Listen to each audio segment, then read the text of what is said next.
Hello friends, പുതിയ വീഡിയോയിലേക്ക് എല്ലാവർക്കും സ്വാഗതം. ഇന്ന് ഞങ്ങളൊരു മധുരം വെപ്പിന് പോകുകയാണ് കേട്ടോ. ജോലിക്ക് പോയതുകൊണ്ട് തന്നെ മധുരം വെപ്പിനെത്താൻ ഞങ്ങൾ ലേശം വൈകി. എന്നിട്ടും എന്തേ വഴിയരികിൽ നിന്ന് ഈ ഫോട്ടോഷൂട്ട് എന്നാണോ നിങ്ങൾ വിചാരിക്കുന്നത്? പെട്ടുപോയെന്ന് പറഞ്ഞാൽ മതിയല്ലോ. ഞങ്ങൾ മാത്രമല്ലെന്നേ, സാക്ഷാൽ കല്യാണച്ചക്കൻ വരെ പെട്ടുപോയി. ദേ നോക്കിക്കേ, പണി പറ്റിച്ചത് നെല്ലുമായി വന്നത് ഈ ലോറിയാണെന്നേ. കല്യാണ വീട്ടിൽ വന്നവരെല്ലാം ഹാളിലേക്ക് പോയെങ്കിലും ഞങ്ങൾക്ക് ഇതുവരെ അവിടെ എത്താൻ കഴിഞ്ഞില്ല. കല്യാണച്ചക്കനായ ബേസിലിൻ്റെ മുഖത്ത് അല്പം ടെൻഷനൊക്കെ കാണാൻ കേട്ടോ.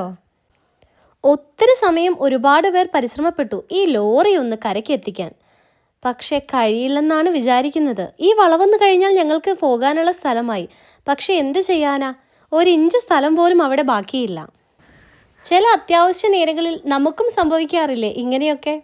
അങ്ങനെ പണി കിട്ടിയതാണ് ഗൈസ്. പെട്ടുപോയ സ്ഥലം എന്തായാലും അടിപൊളി ആയതുകൊണ്ട് കുറച്ചു നേരം കാഴ്ചകളെല്ലാം ആസ്വദിച്ചു. ഒരുപാട് പേരുടെ സഹായത്തോടെ അങ്ങനെ ആ ഉദ്യമം വിജയിച്ചു. അങ്ങനെ ആ ലോറി ഒരു സൈഡിലേക്ക് നീക്കാൻ കഴിഞ്ഞു. ഒത്തുപിടിച്ചാൽ മലയും പോരുമെന്ന് കേട്ടിട്ടില്ലേ? ഇപ്പം ആ പഴഞ്ചൊല്ല് അന്വർത്ഥമായി. എന്നാൽ ഞങ്ങൾ പോയി ചെക്കന് മധുരം വെച്ചിട്ട് വരാട്ടോ. ബൈ.